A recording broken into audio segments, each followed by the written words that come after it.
Coucou, c'est Sarah, comment tu vas?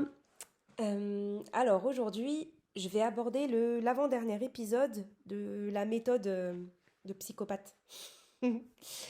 On a abordé déjà les blocages, ensuite on a abordé le focus, puis l'alignement mental. Ensuite, hier, on a travaillé sur la lumière, l'énergie. Et aujourd'hui, je voudrais aborder le chaos. Le chaos avant la bénédiction. Pourquoi tout explose quand tu évolues?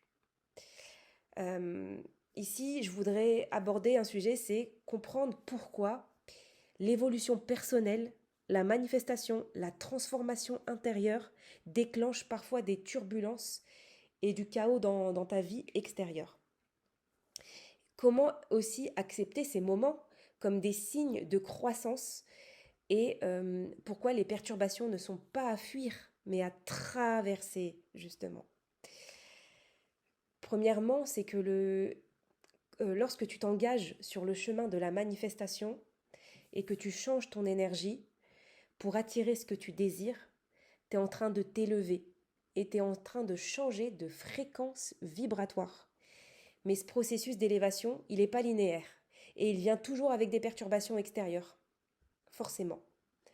Ça peut se manifester avec des tensions, avec des personnes de ton entourage, des situations qui sont apparemment négatives, ou même des imprévus qui semblent perturber tes projets en fait. En islam, on comprend que la vie, elle est pleine de tests et que chaque difficulté a une sagesse.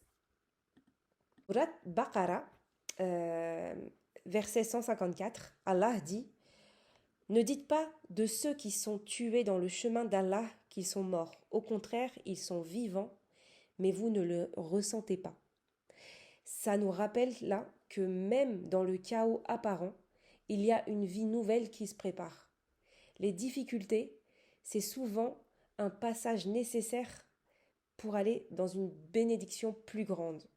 Les perturbations, c'est des signes de l'effort que nous faisons pour croître et nous réinventer.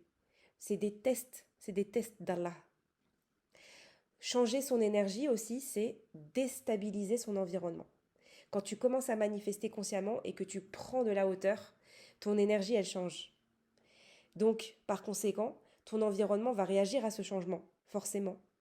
Ceux qui étaient habitués à l'ancienne version de toi, ils peuvent ne pas comprendre ou accepter cette nouvelle vibration.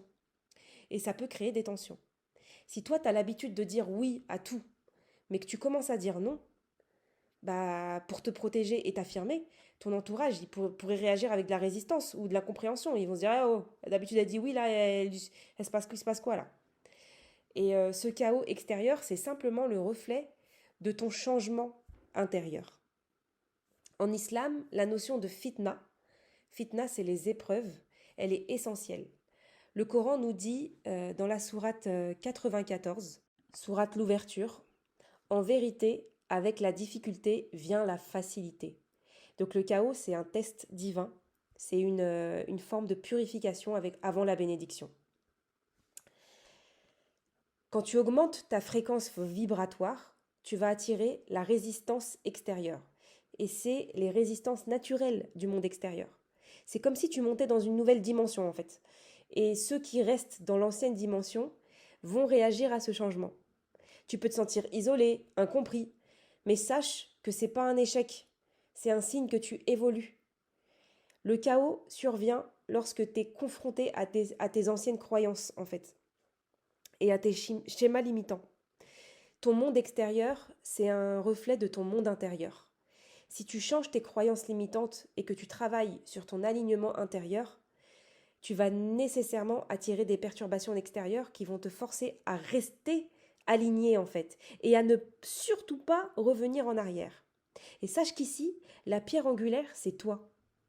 Au cœur de cette transformation, la clé, c'est de se rappeler que toi seul, t'es la pierre angulaire de cette évolution et ça, c'est hyper important.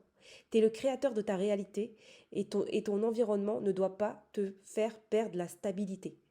Le chaos qui t'entoure peut être vu comme un test pour maintenir ton calme et ton alignement dans ta tempête.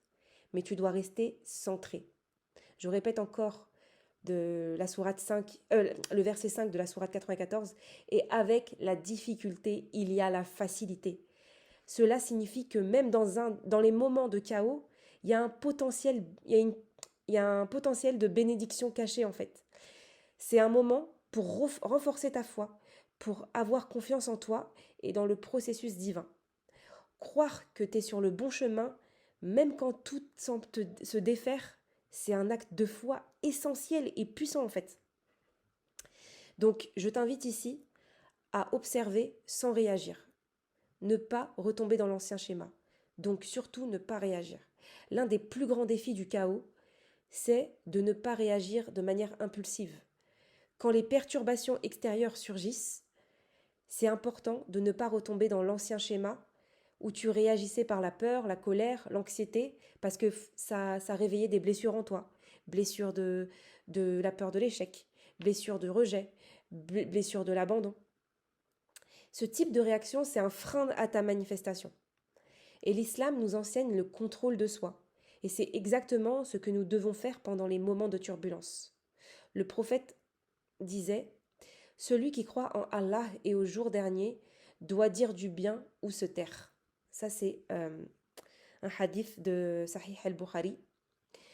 Cela peut être vu à travers le prisme de la loi de l'Assomption, où ton état d'esprit détermine la qualité de tes manifestations. Si tu laisses le chaos t'envahir et réagis de façon émotionnelle, tu es en train de créer une vibration qui ne va pas servir tes objectifs. Par contre, si tu restes calme, observateur et serein, tu vas maintenir une vibration élevée et tu restes dans le flux de la manifestation. Donc ici, la clé, c'est quoi? C'est d'apprendre à être spectateur du chaos sans se laisser affecter. Et moi, je te dis ça, mais c'est hyper dur. Le chaos, c'est une étape normale du processus de manifestation. Ton monde extérieur va réagir à ton changement intérieur, en fait. Et c'est, en fait, il faut juste le savoir. Il faut le savoir, il faut en être conscient. Il faut accepter cette phase, en fait, avec sérénité et te dire que c'est une clé pour manifester plus rapidement. Il faut garder ton calme et observer sans réagir et continuer à nourrir tes pensées positives. Et ça, c'est le plus dur. Ce qui semble être un moment de confusion ou de perturbation, c'est souvent en réalité une préparation divine pour ta bénédiction à venir. Donc rappelle-toi que la foi en toi et en Allah, ainsi que ta capacité à rester centré et aligné malgré les distractions extérieures, c'est ça qui va te permettre de traverser le chaos sans te laisser déstabiliser. Derrière le chaos, il y a une bénédiction cachée. Il y a toujours un cheminement spirituel et en réalité, il y a une opportunité d'élévation. Ce moment de turbulence te force à te recentrer, à renforcer ta foi et à maintenir ta vibration haute. Les bénédictions arrivent après le chaos en fait. Et c'est grâce à ce test que tu te rapproches de ton objectif ultime. En fin de compte, ton évolution intérieure, elle crée un monde extérieur plus aligné avec tes désirs. Donc tout ce qui semble être une perturbation, c'est en vérité un signe que tu es en train de manifester quelque chose de grand et de divin.